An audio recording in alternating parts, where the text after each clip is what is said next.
Well, Jenna, look, LeBron obviously always plays at a high level. But angry LeBron takes it into the stratosphere. And I said yesterday on Undisputed that I thought we would see angry LeBron, that he would come out with a vengeance, and he did. And when I talk about angry LeBron, I'll say this to the listeners, the viewers. Think back to his first game in Cleveland as a member of the Miami Heat, when I've never seen so much vitriol from a regular season crowd. He was awesome. Think back to the 2016 finals after Game 4 when Draymond Green called him the B word. And I talked to LeBron about that. LeBron was like, you don't ever call anybody that on the court. He follows up with back-to-back 41-point games and then a triple-double in what became the greatest comeback in NBA Finals history. And going into last night's game, there were many reasons for LeBron to be angry. Number one, he's missed more than half the season with an injury. All right, number two, he finally gets back, and then he's suspended in his second game back. And he said last night, which I felt this the whole time, it was an accident. He didn't think he deserved a suspension. And so I'm sure that upset him because it cost him playing in Madison Square Garden, which is his favorite place in the league to play.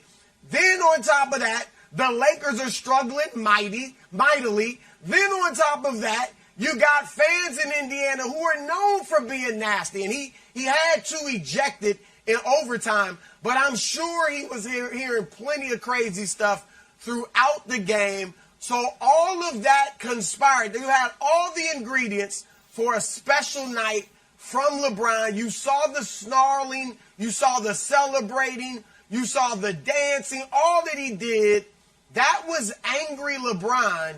And angry LeBron, Nick, is a sight to behold.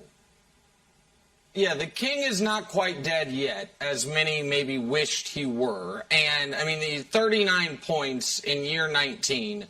Kobe did it. Jamal Crawford did it in what people thought was going to be the final game of his career. And now LeBron has done it. You don't see performances like this, but we have seen many 39-plus point performances from LeBron.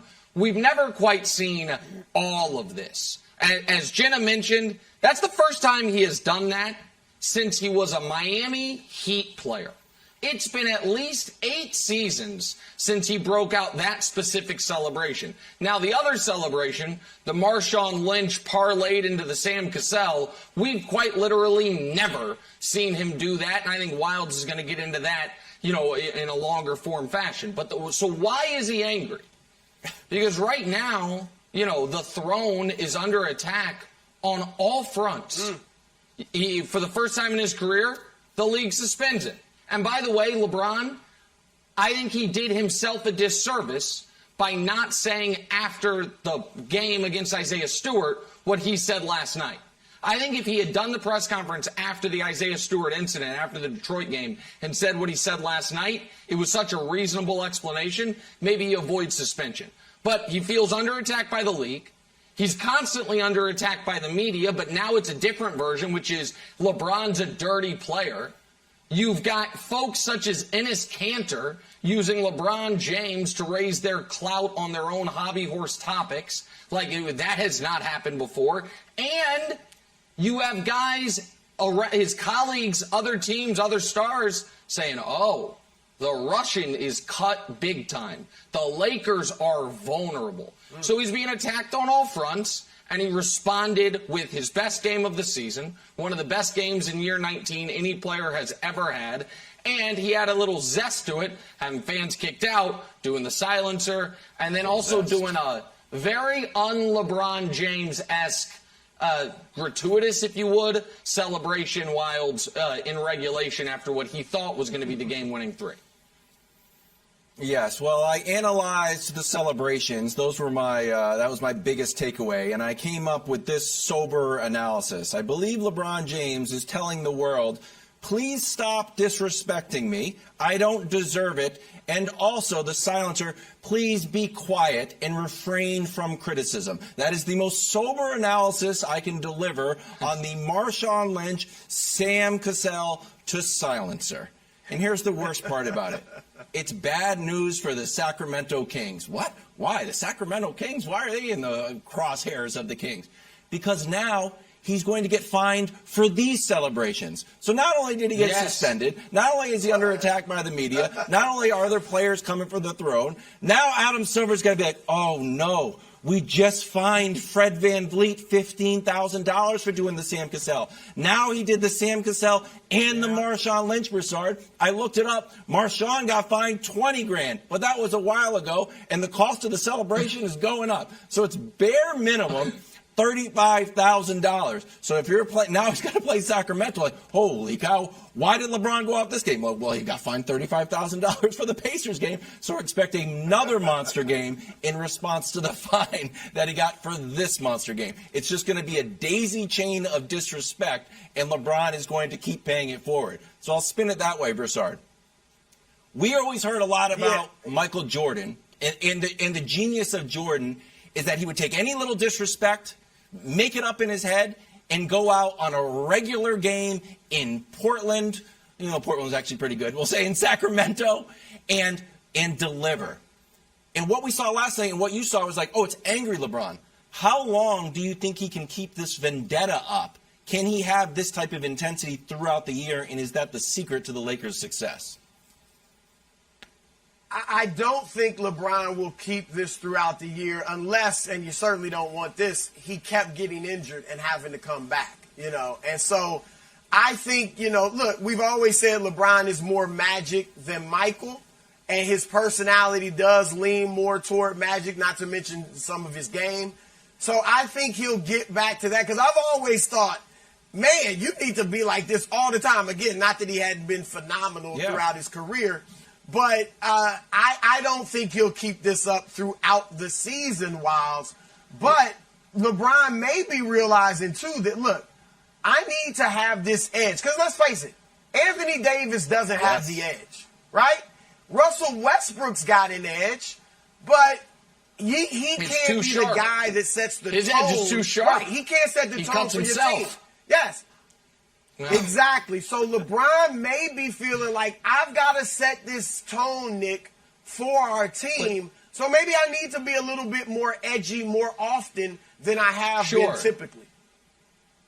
But so there were two things, though, last night that were almost one of a kind in LeBron's career. One was getting the fans kicked out. That's happened a couple other times in his career. And I know the internet's killing him for it. I am incredibly confident that those two fans said something that if it was recorded on audio, even LeBron's biggest critics would say, okay, you got to go. I don't know if it was about his family. I don't know if it was just gratuitous over-the-top cursing. I don't know what it was, but it wasn't random. And LeBron also knows courtside fans are going to have some level of wealth or power within the Pacers organization that you can't just willy-nilly be like, they got to go. The other thing, though, Wilds, you said something before the show that I thought you were going to say there, and I think we should acknowledge it. We have never seen LeBron James do any type of what I called gratuitous celebration. It's the first time in his career guys played about as many games as anyone in NBA history. What's the other thing, Wilds, that prior to 72 hours ago we had never seen? And how do those two connect? Well, look, he's been on the highest level of competition of any athlete of all time. You can go back to like the Big Bang and like, who has been on the highest level of competition between the humans? And like, well, that's what LeBron James was there. And he's never done this. Never. So this was a direct shot. I think it was a direct shot at a lot of people, but I think it was the most direct shot at the league. And that's why it's going to put the league in a bad spot when they're going to have to go back and fine him again. This time I think he was fishing for the fine. He actually wants the fine. But it was the direct shot at the league. But the Marshawn was directed at the league. I think so. What Wilds was saying before the show, and I just want to, this is Wilds' take, but I want to be very clear here because I think it's a great one. The Marshawn Lynch celebration, who he was saying that to was the league. You're going to suspend me? Hold this. That's to me. We've never seen him do it. We've never seen him suspended. That to me, and I think you're right, Wildes. Okay, that's my take now. Wildes is now just shaking his head. No, so also, I'm combining our perhaps takes. rival tequila brands. Perhaps rival tequila brands. That's all I'm saying. It's on the board. Well, and look, he's got a good relationship with the league office. He got a good relationship with Adam Silver, and I'm sure he's thinking, look, you know my track record. You know I'm not a dirty player. It was an accident, and you suspend me for it. So, yeah, I think there's some of that to it. Thanks for watching. Subscribe here to get the latest from the show. Also, be sure to check out more of the best clips from First Things First, or go watch a few segments from our other shows on FS1.